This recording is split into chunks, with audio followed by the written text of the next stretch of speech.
He fell from the sky. Not a bird, not a leaf, but a tiny heartbeat wrapped in golden fur. Thrown away like trash from a towering New York high-rise. Why would anyone do this? And who had the courage to catch him before the ground did? What happened next will test your faith and then restore it. New York City wore winter like an old, tattered coat. Worn thin but unwilling to let go.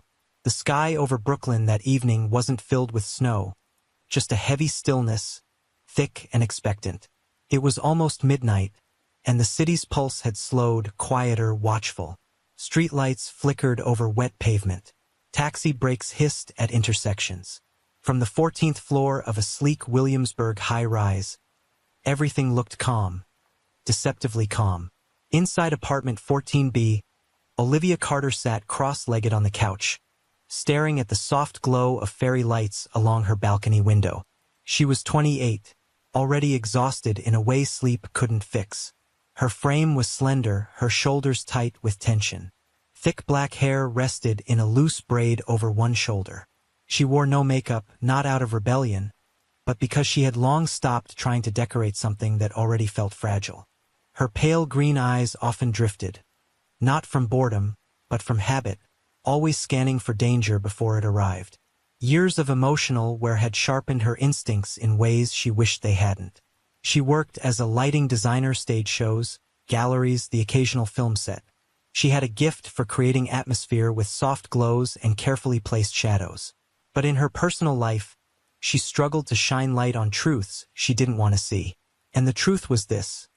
She had stayed with Daniel Reeves far longer than she should have. Daniel had been magnetic at first.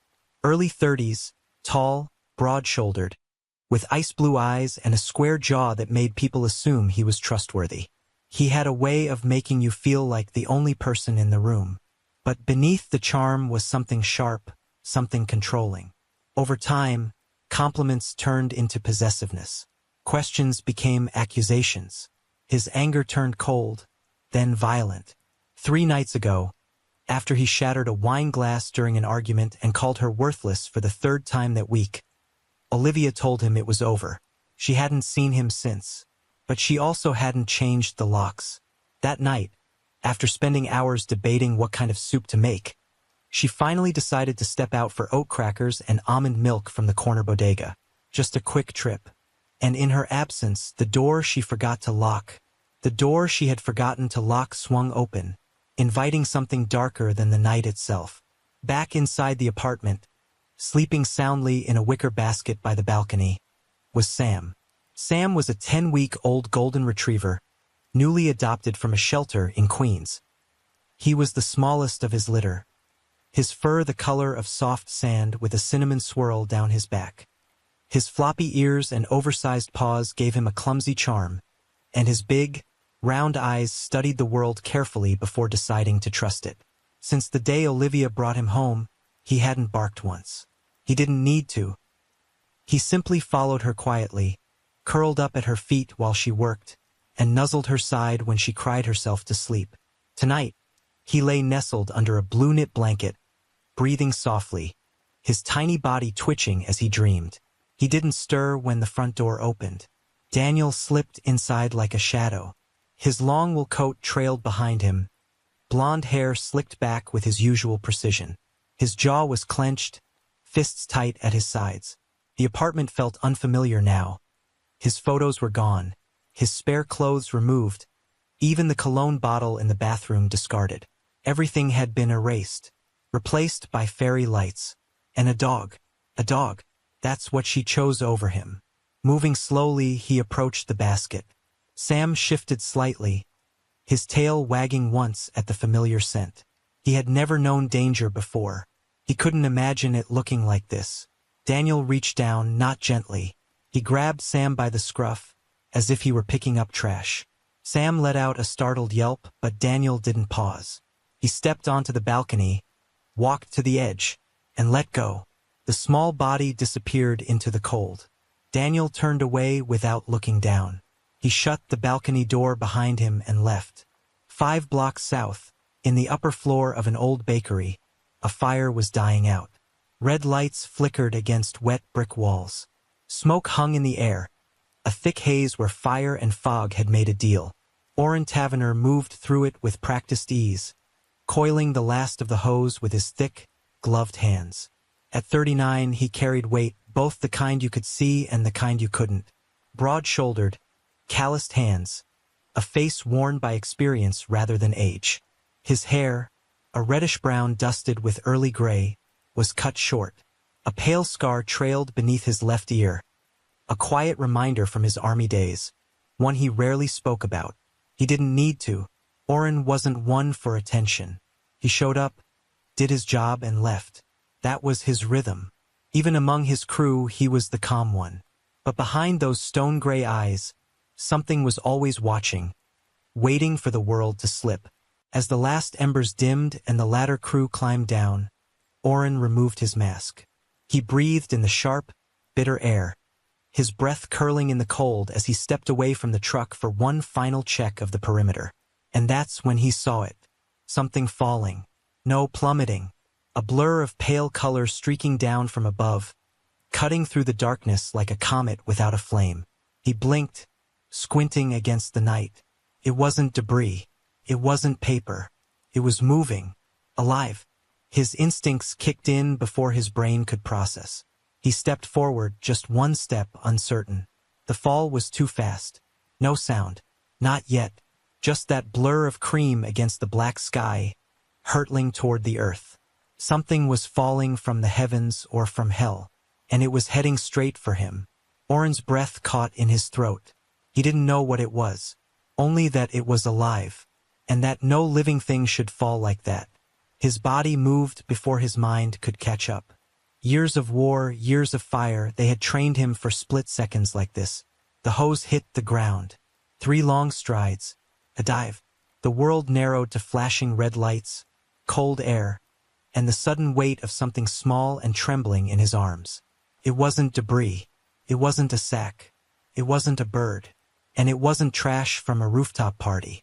It was warm, fragile, terrified. Orrin hit the ground hard, shoulder first, absorbing the impact as best he could. The force of it jolted through his body, but he held on, shielding the tiny bundle in his coat. A soft, broken whimper reached his ears.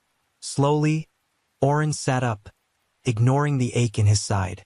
He unwrapped the folds of his fireproof coat and looked down. A puppy, a golden retriever, no more than 10 weeks old, limp in his lap, blood smeared across one hind leg, a gash above his brow, still breathing, barely. His breathing was shallow, unsteady, but it was breathing. A beat of silence passed, then another. The puppy let out a thin, pained whimper. "Jesus," Orrin whispered. "Hey, yo, was that a dog?" A voice cut through the moment. Orrin turned. A young man stood near a parked food truck, holding his phone awkwardly, filming. He wore a faded army green jacket, 2 sizes too big, and a knit cap barely clinging to his head. His name was Theo Morton, 22 years old, part-time delivery driver, part-time amateur videographer for a local blog called New York Pulse. He had wandered toward the fire scene, hoping to capture something raw for a late-night city reel. Now, he had something no one would believe. Orrin didn't answer. He was already on his feet, cradling the puppy as if it were made of glass, his eyes scanning for the fastest route to the truck. His lieutenant, Colby, a wiry man with graying hair and a crooked nose that gave him a permanently skeptical look, spotted him. "You all right, Taverner?" Colby called. "No, I need the truck," Orrin said, already moving. Colby's gaze dropped to the small, squirming bundle in Orrin's arms. "That a dog?" "Yeah," Orrin muttered. "And he's dying." 10 minutes later, the fire station's secondary rig, a smaller vehicle usually used for inspections, wove through the dimly lit streets of Brooklyn. In the back, Orrin sat with the puppy, now wrapped in a flannel crate they usually kept for injured cats during fire evacuations. His coat was soaked, but he didn't care. He had already made the call to someone he hadn't spoken to in months, Dr. Ivy Calder, a veterinarian who ran her own late-night animal care clinic on the edge of Park Slope.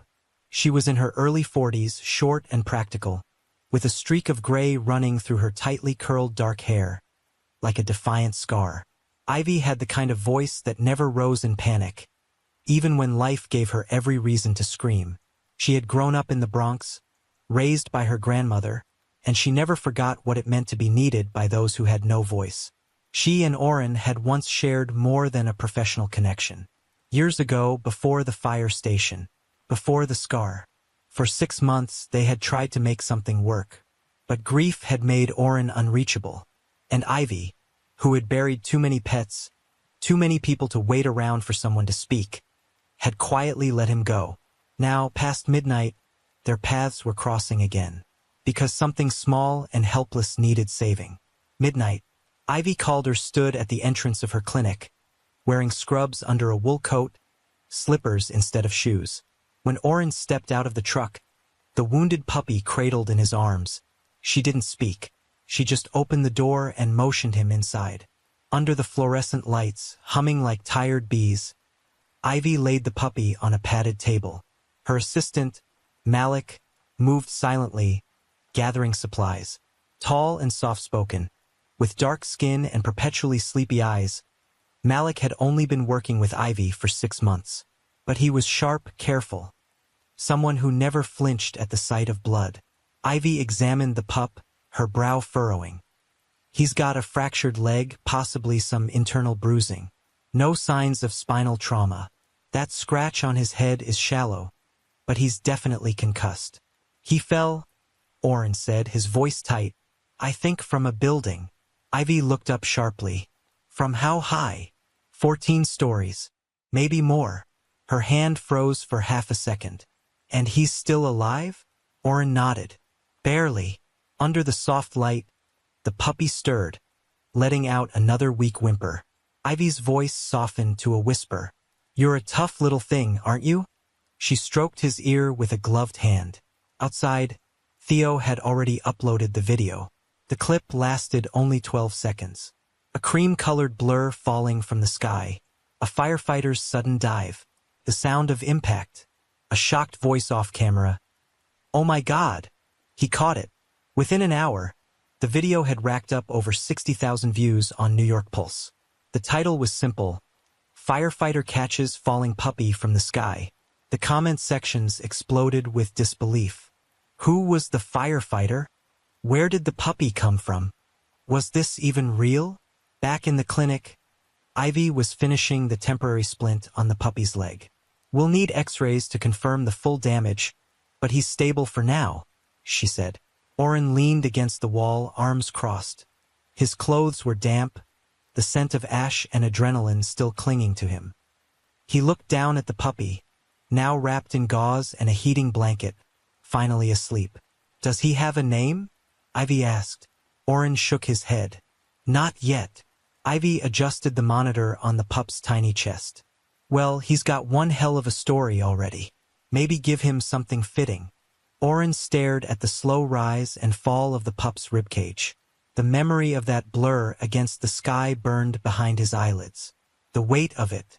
The way it felt when he caught it. Not a miracle. Not luck. Just timing. Saul, he said quietly. Like the sun. Ivy gave a small smile. Saul it is. The room fell silent again. Ivy cleaned her tools. Malik recorded the vitals. Oren didn't move from his spot against the wall, eyes still fixed on the small bundle on the table, trying to understand why this mattered so much. He had pulled people from burning buildings, had dragged a teenage boy from a collapsed ceiling last spring, had seen death in the ugliest, most personal ways. But this falling, golden heartbeat, it stirred something different, something quiet, something he hadn't felt in a long time. Outside, the video kept spreading. But inside the dimly lit clinic, the only thing that mattered was the fragile sound of Saul's breath, rising and falling in the dark. Saul lay on a cushioned recovery bed, wrapped in thermal fabric, his tiny legs splinted. His eyes fluttered beneath a fog of painkillers. He was stable, but the room still felt like it was holding its breath, waiting to see which way fate would tip. Oren Taverner hadn't moved much since they arrived. He stood at a respectful distance, arms crossed, boots planted, gaze fixed. Not just on the dog, but on the empty space above him, like he was seeing something older than this night. Saul. The name had slipped from his mouth without thought. It means son. It was absurd, really, to name a battered, half-broken puppy after something so grand. But it felt right. Oren remembered the warmth that bloomed in his chest the moment he caught that tiny body. A warmth that didn't feel like adrenaline. Felt like something returning. Ivy leaned over the monitor, reviewing Saul's vitals. The numbers had stabilized. She was small, barely 5 feet 3 inches, but she moved with confidence. Every gesture sharp, efficient, unshakable. Her dark curls were pinned back tightly, exposing a jawline that had seen more grit than glamour.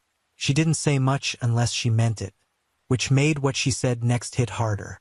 This wasn't an accident. Oren turned, his expression unreadable. You sure? Ivy gave him a side glance. You saw the trajectory. You said it wasn't debris. You said he fell. Was dropped. Oren exhaled. Thrown.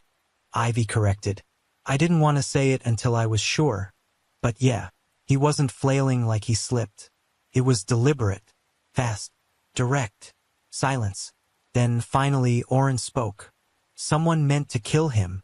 He didn't move, but something in his posture shifted. Shoulders tightening, jaw clenching. Oren had been in war zones, had pulled bodies from burning buildings, had seen the worst of human nature up close. But this, a defenseless creature, tossed away like garbage. It hit a different nerve. Maybe it was because Saul was helpless. Or maybe it was because, like Oren, Saul hadn't asked to be rescued. The clinic door buzzed. It was well past 2 a.m. No one should have been arriving at this hour. Ivy stepped to the front and opened the door. Theo Morton stood there, a messenger bag slung over his shoulder, a camera in one hand. His olive green coat was still too big, and now he had a wool scarf wrapped nearly to his chin. Hey, Theo said, slightly breathless. I know it's late. I thought you should know. Ivy raised an eyebrow. Now what? Theo pulled out his phone, already loaded with the video from New York Pulse. This thing's blowing up, he said. 500,000 views in 3 hours. I tagged the FDNY account. People are calling you Dog Savior in the comments.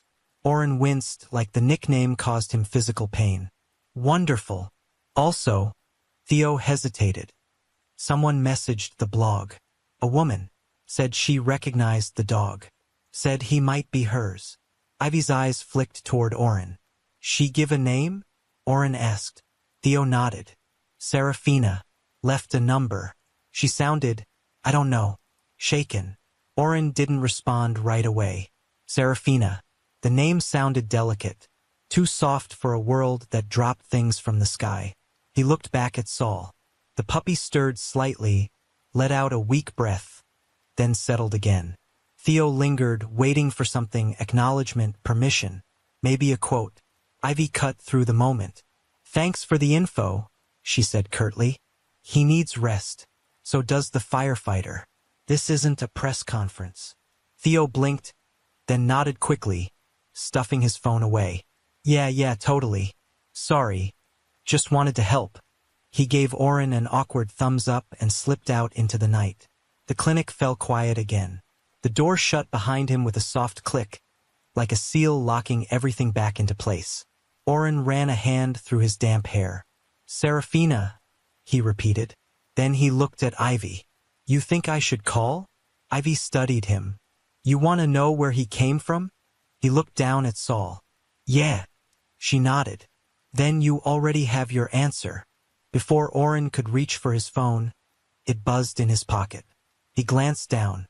The name on the screen gave him pause. Celeste. He stepped out of the exam room before answering. The hallway was narrow, painted in soft pastels that tried, and failed, to make the space feel less clinical. Yeah, he answered, his voice gruff as always. Oren. His sister's voice came through, carrying its usual breathy urgency, like life never gave her quite enough time. Hey, sorry it's late. What's going on? Celeste Taverner was 42, wiry and animated, with bright eyes and a tendency to over-apologize. She had a 9-year-old daughter named Becca and worked 2 part-time jobs since her divorce 3 years ago. Morning shifts at a coffee shop, evenings at a library. She and Oren didn't talk often. Not out of resentment, just life. "I need a favor," she exhaled. "A big one." His stomach clenched. "What kind?" "I just got called in for extra shifts this week. Someone quit. I need someone to watch Becca. Just for a few days. Maybe 4. Oren hesitated. He hadn't seen Becca in almost a year. She was a sharp, curious kid with a knack for asking questions adults didn't like answering. Once, she asked him point-blank why he never smiled in pictures. "Because I'm not a dog," he'd said. She'd laughed so hard she nearly fell out of her chair. "Becca's a good kid," Celeste added quickly. "You two got along. She still asks about you." "I'm not great company right now," Oren admitted, rubbing the back of his neck. "I know," she replied gently. "But maybe that's why you should." Oren glanced back through the doorway. Saul was still sleeping under the heat lamps. First a dog fell from the sky. Now the universe was dropping a kid into his lap too. "I'll come by in the morning," Celeste said. "If that's okay." Oren didn't say yes, but he didn't say no either.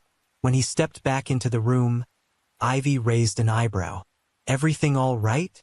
He sighed. "My niece is coming tomorrow. Busy week for you." Oren looked at Saul again. "Yeah," he said. "Didn't know I was signing up for any of it." "But you didn't walk away," Ivy said. "That counts for something." Saul stirred in his sleep, paws twitching in a dream, perhaps still falling, but this time cushioned by warmth, caught by someone who hadn't turned away. The city didn't stop for heartbreak. Not in New York. The subways roared through grief. The sirens screamed over silence. Somewhere in the distance, a man was yelling into his phone. 2 cabs nearly collided at a light.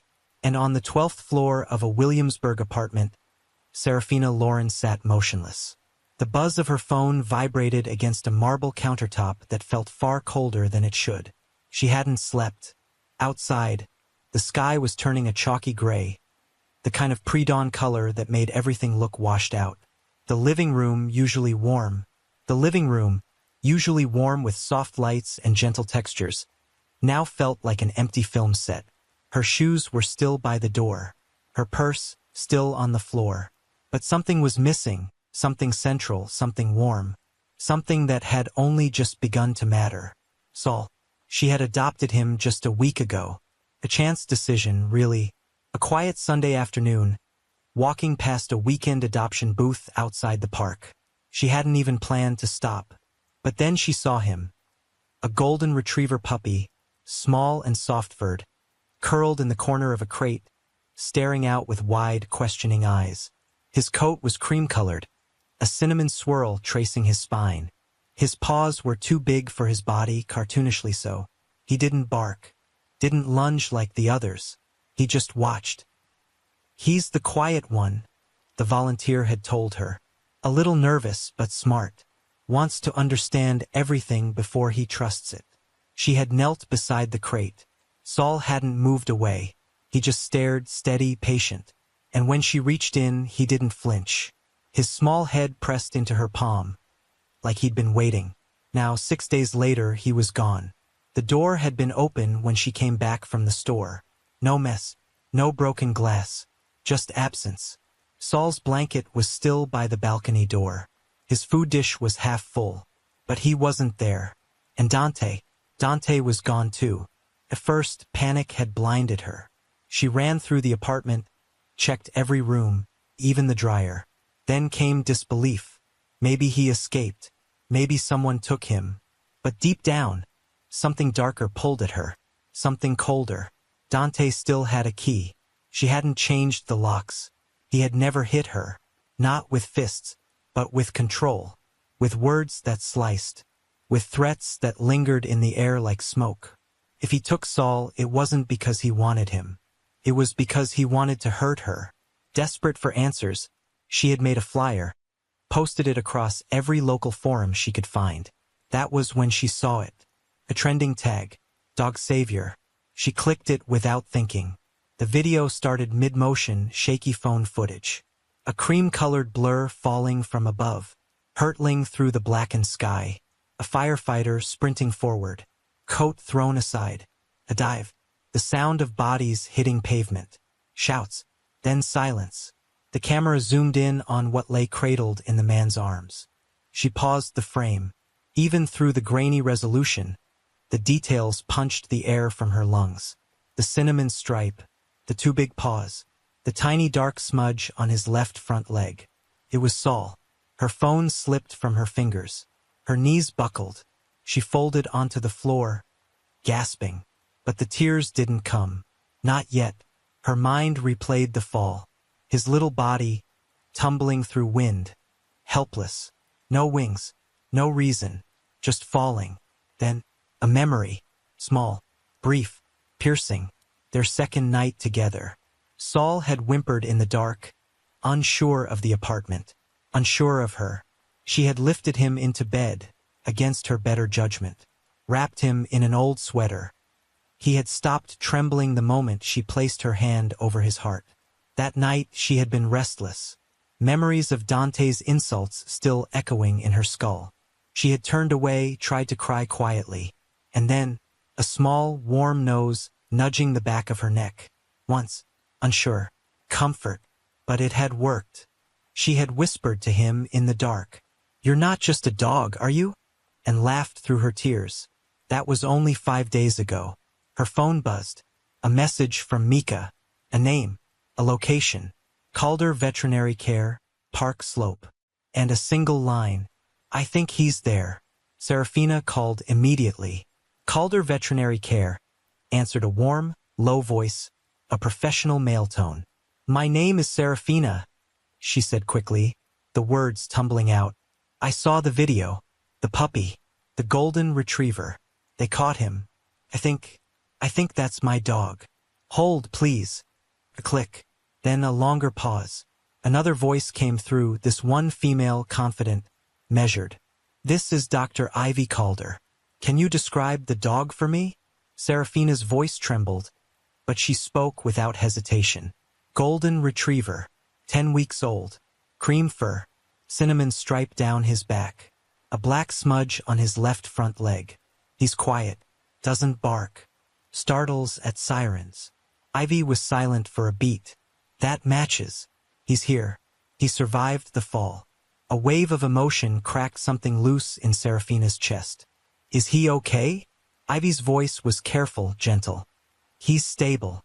Some trauma, yes, but he's alert. He's resting." Serafina squeezed her eyes shut, the words failing to catch the breath in her lungs. "I'm coming. We'll be here." The line clicked dead, and Serafina stood, her hands shaking as she pulled on the coat Saul had once snapped at with curiosity. The coat still carried his faint scent. Her keys were on the counter. Her scarf was crumpled by the door. The apartment had become a hollow shell, shaped like home but emptied by absence. The hallway felt colder than she remembered as she walked out. The elevator doors creaked open too slowly, and the mirror inside reflected a pale woman. Smudged eyeliner, grief buried beneath a blank expression. But something else had returned to her features too. Not hope, not yet, but momentum. She didn't know what she would find at the clinic. Didn't know who had caught him or how badly he was hurt. But she knew this. Someone had dropped her Saul from the sky, and someone else had caught him. The clinic door jingled softly as Serafina stepped in from the cold. The wind howled down the narrow park slope street, scraping at the windows like impatient fingers. But inside Calder Veterinary Care, it was warm, quiet, and filled with the soft antiseptic smell of healing. She paused just past the entrance, clutching her coat closed. Her eyes swept the lobby like a woman walking into a memory she wasn't sure was hers. The space was modest but carefully maintained. White tile floors, clean gray walls, and a row of glossy plants near the reception desk that somehow still looked alive despite the city's endless winter. The receptionist, a teenage girl with a buzz cut and chipped blue nail polish, offered a hesitant smile from behind a computer monitor. "I'm here for Saul," Serafina said, her voice steadier than she felt. The girl blinked. "You're his owner?" Serafina nodded. The girl stood. "Wait here. Dr. Calder's expecting you." She vanished through a door, leaving Serafina alone in the stillness. Her heartbeat thudded in her ears. Fast. The only thing moving behind that door. Inside, Ivy Calder was wiping her hands with a clean towel. Her expression was unreadable. The early morning had crept in like frost, and Ivy had barely had time to sip her tea before the call came through. The woman from the video, the one who claimed the dog, was on her way. Now that Serafina was here, Ivy didn't feel relief. She felt concern. She had seen too many dogs arrive half-broken, not by accident, but by the people who said they loved them. When Ivy caught a glimpse of Serafina through the one-way glass in the hallway, something twisted in her gut. Serafina stood tall, but there was a tightness in her shoulders, as though she had forgotten how to breathe fully. Her coat sleeves were tugged down awkwardly, hiding her wrists. Her face, pale and hollow-eyed, framed by dark hair clinging to wind-blown cheeks, carried the unmistakable tension of someone holding in too much for too long. Ivy walked through the door and offered a professional smile. "You must be Serafina?" "Yes," Serafina replied quickly. "Saul. He's okay?" Ivy nodded. "He's stable, alert, a little bruised, but healing.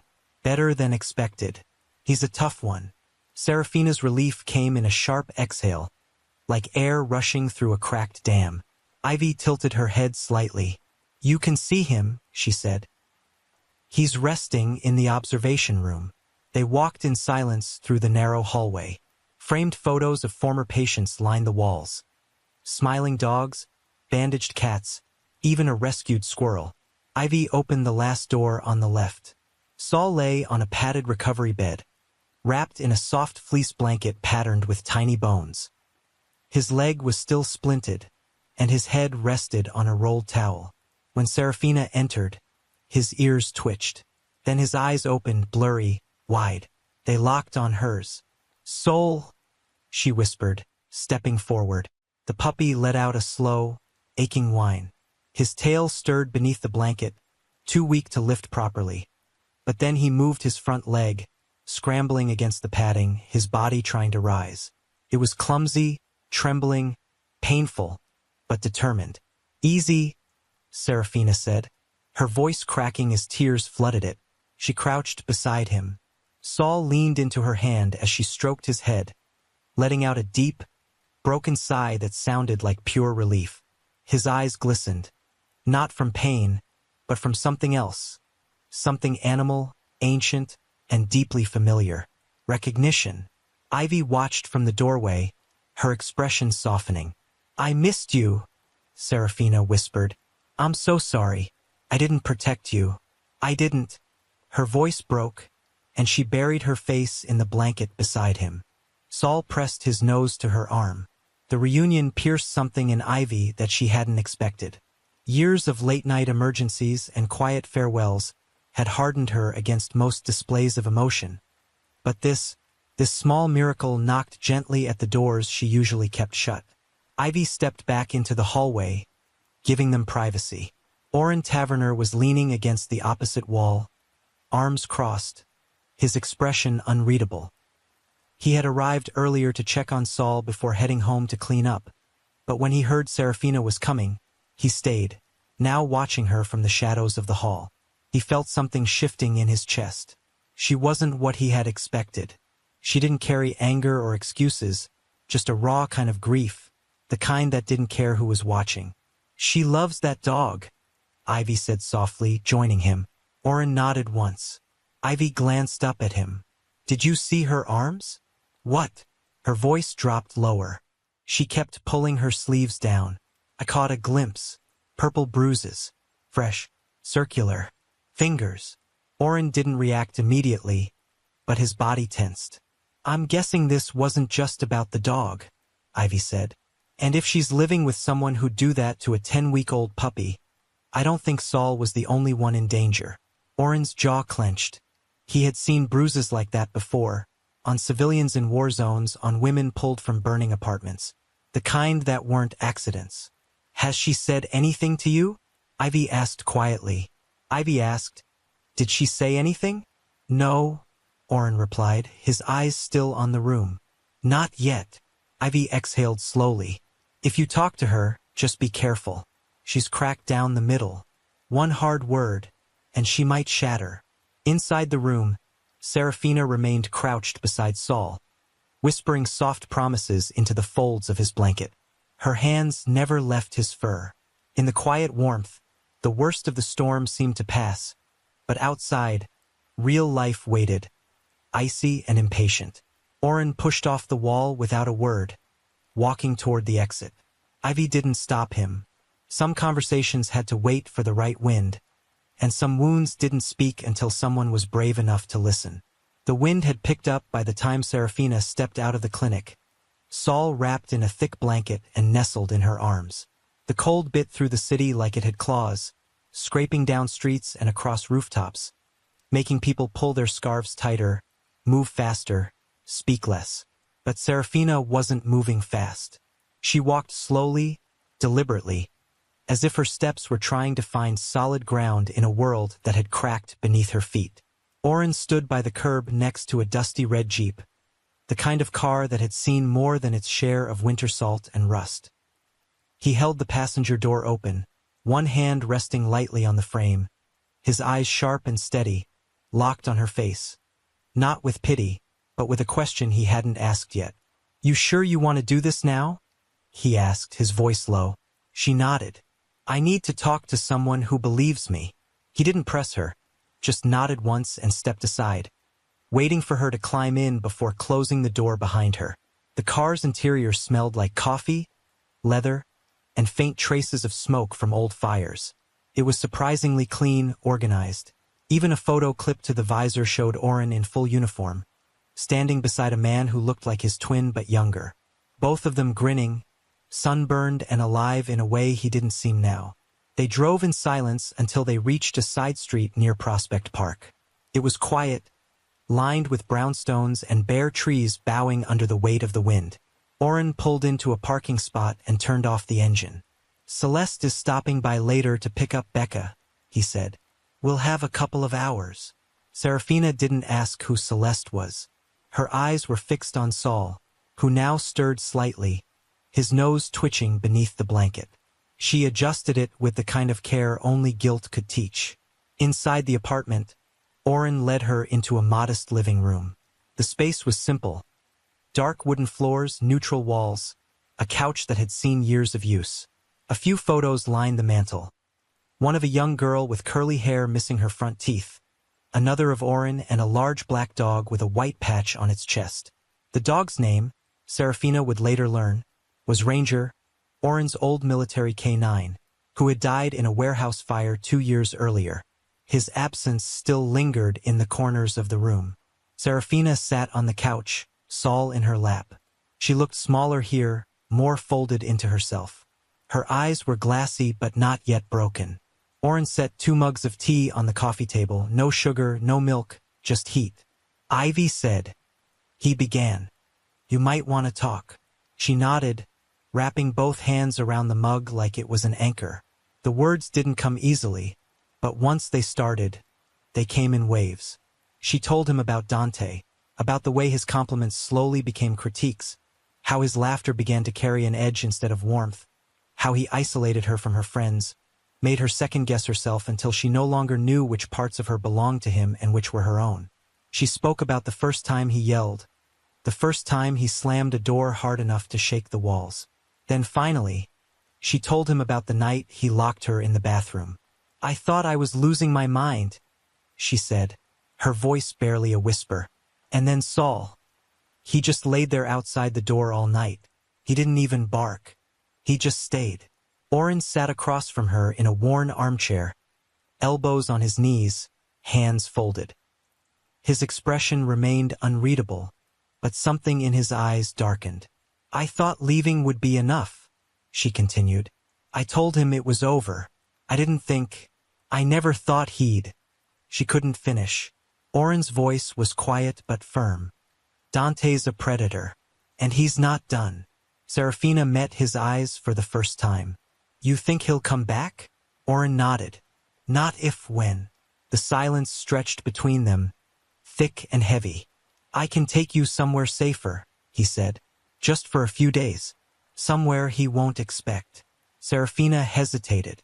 Why are you doing this? He didn't answer right away. His fingers traced the rim of his mug. Because someone once helped me when I didn't think I was worth helping. Outside, a car door slammed. Oren stood and crossed to the window.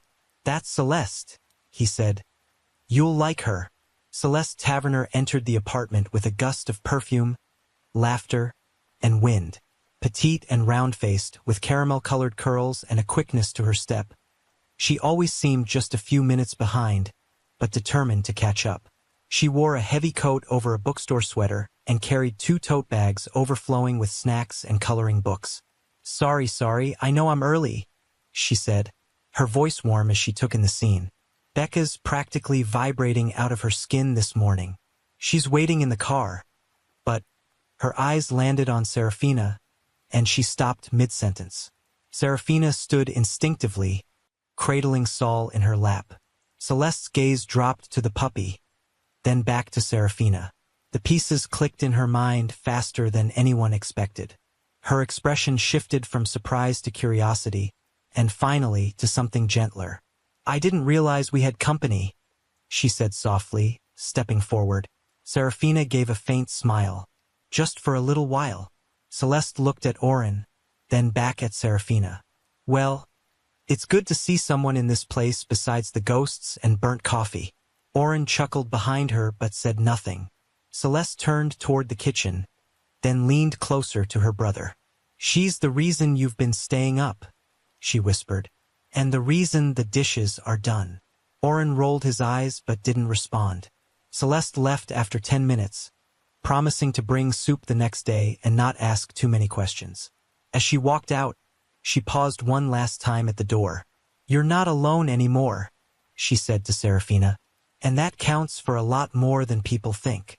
The door closed behind her, and inside the apartment, quiet returned. But it was warmer now, safer.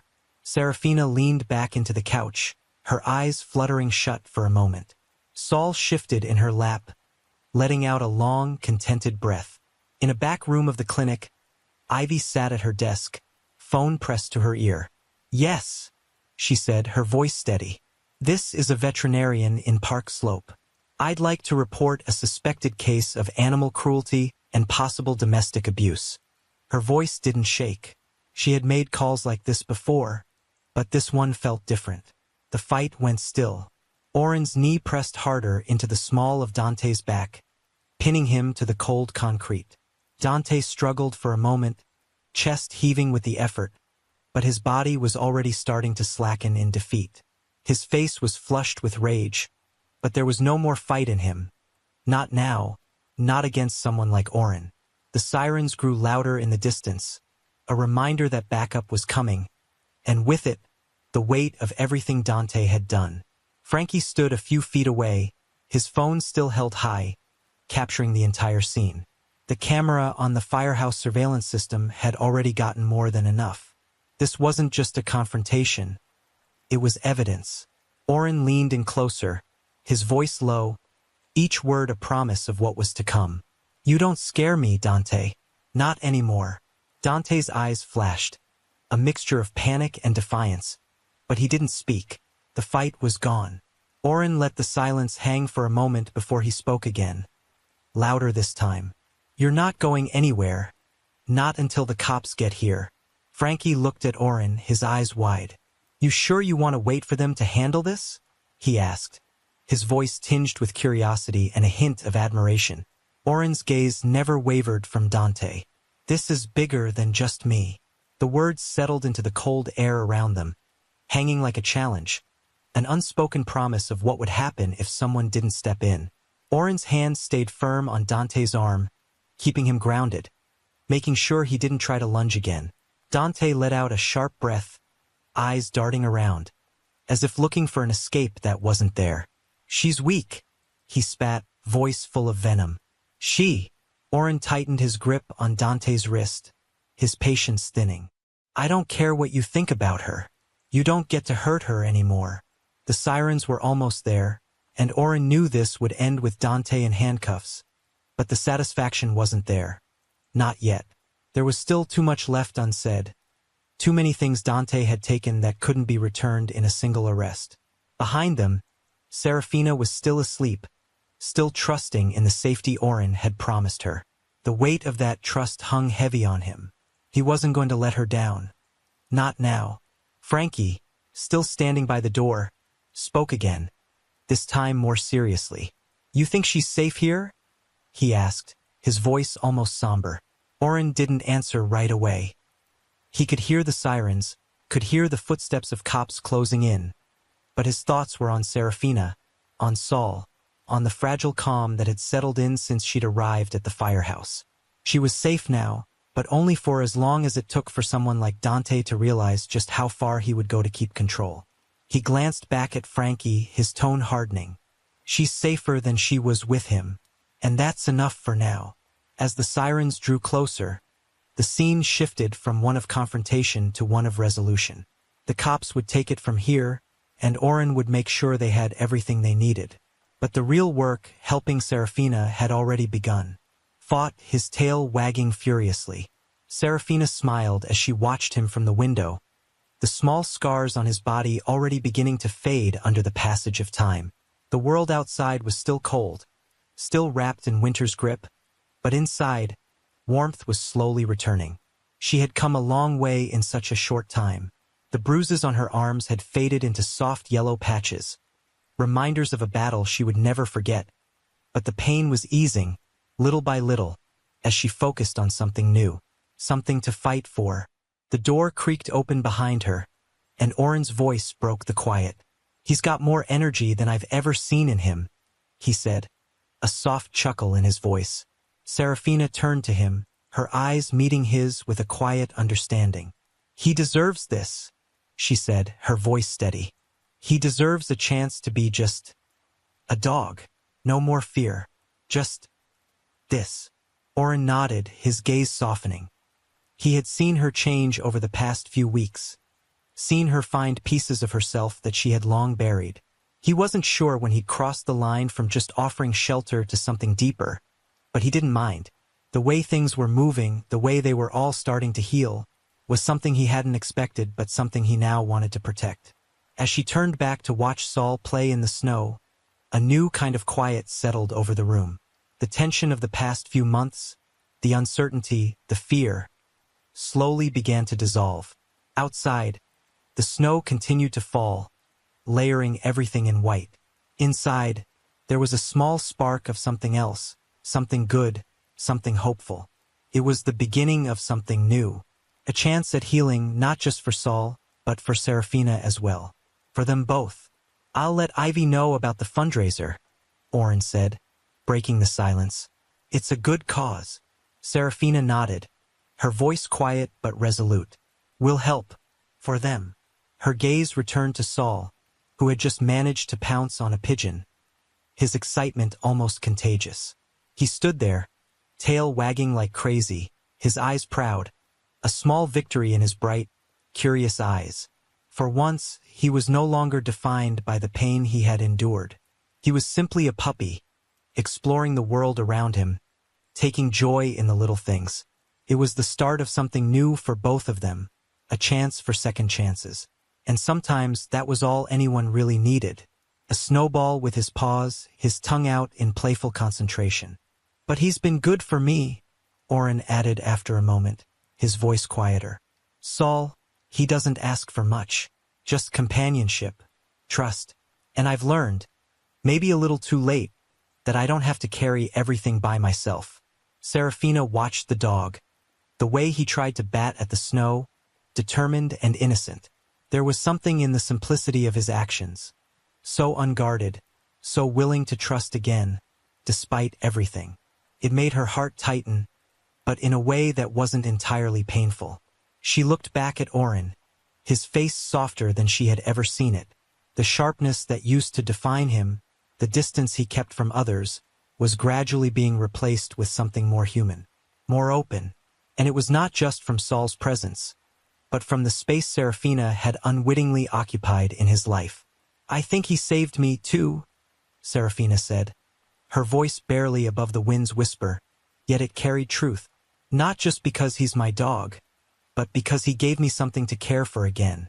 He reminds me every day that life, it can still be beautiful, even after all the pain." Oren's expression softened further, the smallest of smiles pulling at his lips as he looked back at Saul, who was now triumphantly holding the snowball in his mouth, wagging his tail. "Yeah," Oren agreed quietly. "He's got that way of reminding you how simple things can feel, if you let them." They fell into a comfortable silence, the kind where words weren't needed to fill the space. Together, they watched Saul hop around, eventually rolling over in the snow in a frenzy of joy. The world, once so heavy and filled with unsaid words and heavy memories, had quieted in this moment of shared peace. For Serafina, it felt like one of the first breaths she had taken in a long time, a deep, steadying breath, without fear of what might come next. For the first time in so long, she didn't feel like she was waiting for something to break. Instead, she was present in this moment with people who had learned how to heal together. "Maybe we'll take him to the park tomorrow," Oren said, breaking the stillness with a lightness in his tone. "Let him do more than chase snowballs. Maybe even meet a few more pigeons." Serafina chuckled softly. "He'll be a menace to the pigeons. Better the pigeons than anyone else," Oren remarked, his smile widening just a little. And so, as the sun began to dip behind the skyline, casting long shadows over the snow-dusted ground, the three of them, Oren, Serafina, and Saul, walked back towards the warmth of the station, each step a quiet commitment to moving forward. Not all the way healed, but far from broken. And that, for now, was enough. Walls, same flickering overhead lights. But this time, as they stepped out onto the familiar floor, there was no fear gripping Serafina's chest, no tightness in her throat. This time, she was different. Oren walked beside her, his presence solid and steady. But it wasn't just his physical proximity that gave her strength. It was the quiet trust in the way he moved with her, not trying to lead or rush her, just there. Saul walked in front, his paws clicking softly against the worn tiles, like a small, steadfast soldier leading the way. The past was still a shadow in the hallway, but it was smaller now, less oppressive. Serafina felt the weight of it, but it wasn't all-consuming anymore. They reached apartment 14B, the door looming in front of them. Her hand hovered over the doorknob for a long moment. She could hear the faint buzz of her own heartbeat in her ears, but the fear was gone. This was her moment, her decision to take back the space, to take back her life. With a deep breath, Serafina turned the knob, the door creaking open just as it always had. The apartment was eerily still inside, unchanged, except for the fact that it no longer belonged to the version of her who had once been trapped by fear.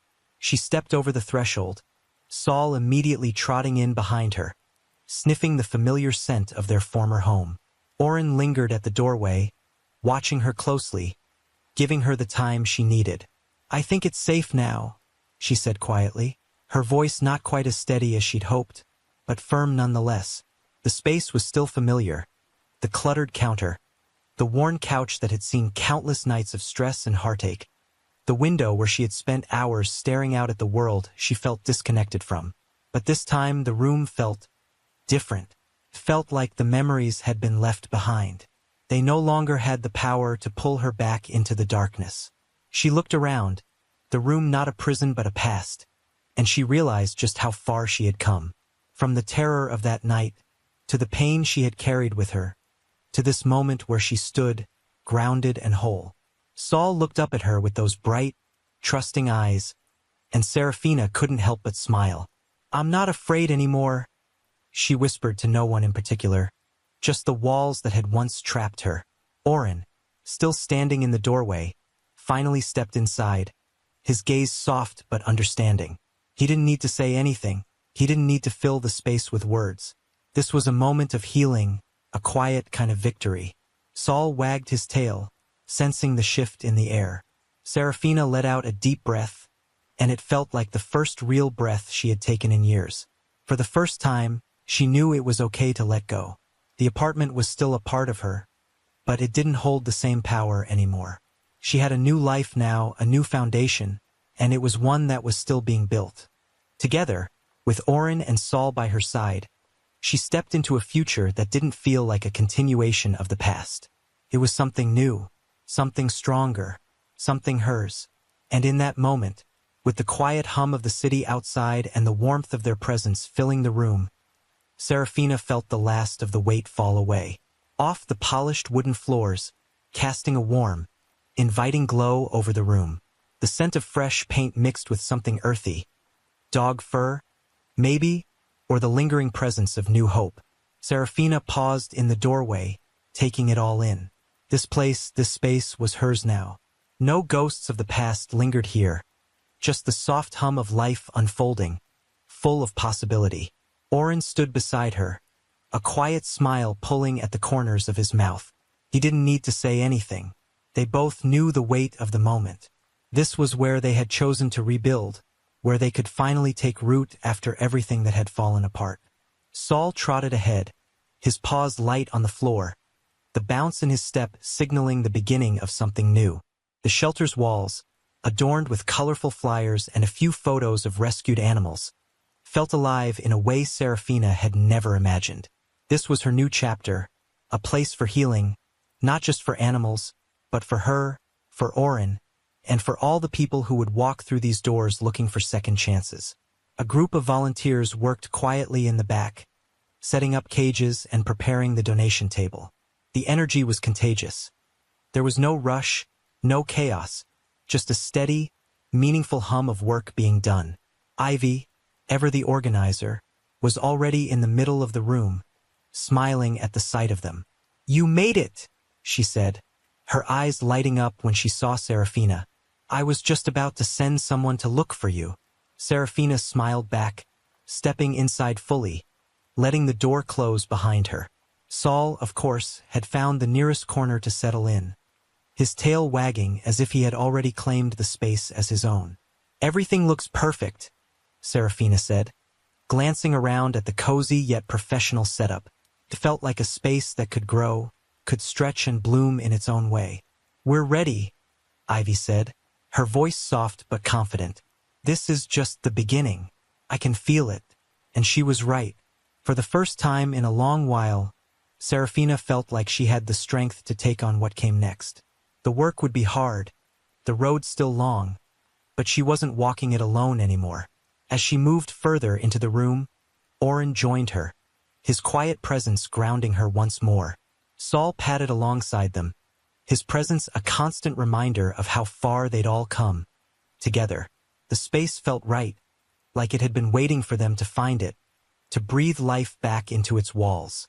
The spring air drifted through the slightly cracked window, carrying with it the promise of warmth. Serafina let the moment settle into her bones. She was home, and this time it wasn't just the place, it was her, too. Her presence seemed to fill the room with something unspoken but deeply felt. It wasn't just her skill in lighting design. It was the energy she brought with her, the way she carried the quiet strength of someone who had faced darkness and emerged into something brighter. Every light in the space, every flicker and glow, told a story of healing, of transformation. She moved with a grace that matched the rhythm of the place, pausing here and there to offer a kind word to a volunteer, to pet a dog in need of comfort, or to share a quiet laugh with Oren across the room. Together, they were building something not just for the dogs, but for the people, too. For the broken, for the hopeful, for those willing to give and receive love, in whatever form it came. And then there was Saul, who, in his soft, patient way, reminded everyone who passed by that healing wasn't a straight line. Some days it was 2 steps forward and 1 back. But that was okay, because every step mattered. As the event continued, Serafina found herself standing at the far end of the center, near a window where the sun filtered through the soft shades. She watched as a few kids lined up to meet Saul, their faces lit with awe and excitement. One small boy, about 6 or 7, approached hesitantly, eyes wide. Saul, ever patient, lowered his head and sat, as if understanding exactly what was needed. The boy reached out a tentative hand, and Saul licked it gently, his tail wagging like a metronome. Serafina's heart swelled with a quiet, unspoken pride. This was the future. This place, this moment, was the living proof that even the most broken things could be made whole. Not by magic, but by time, effort, and the kind of love that never gave up. "Hey!" Oren's voice broke her thoughts, gentle but warm. He had come up beside her, standing in the same space, watching the same scene. "You did good." She glanced at him, meeting his eyes. A simple truth passed between them. There was no need for grand speeches, no need for anything more than this understanding that they had all contributed to something that was more than just a building, more than just a project. It was a lifeline. "You helped too," Serafina replied, her voice soft, but there was no mistaking the gratitude in her words. They had all helped in their own way, and in doing so, they had created something that would continue to help others for years to come. "Yeah," Oren said with a slight smile, eyes still fixed on Saul, who was now posing for a picture with a teenage girl. "We did. But I think it's Saul that's the real hero here." Serafina's lips curved into a soft smile.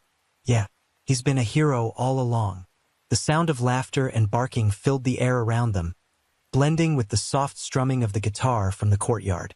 The world outside might still be cold, still gripped by winter's hand, but inside the Sky Dog's center, something new was blooming. Something that would grow one step, one story, one dog at a time.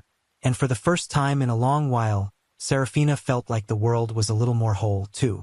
This story has such a beautiful, profound message about healing, love, and resilience. The way Saul, the dog, became a symbol of second chances is touching, and the parallels drawn between his journey and the healing of those around him, especially Serafina and Oren, are moving. The miracle of transformation, not just for animals but for people too, is so powerful. It's also amazing how the story emphasizes the quiet acts of kindness and love that can transform lives. It highlights that sometimes the smallest gestures, like a dog offering comfort to a lonely child, can feel like divine interventions, reminding us of the goodness in the world. The concept of angels not always being literal but found in everyday forms, like the dog or a person showing kindness, is beautifully portrayed. This story isn't just about a dog or about rescuing animals. It's about the way love and care, both for animals and humans, can heal and bring new beginnings. The message of grace, that even from the darkest fall, light can rise, is one we all need to be reminded of.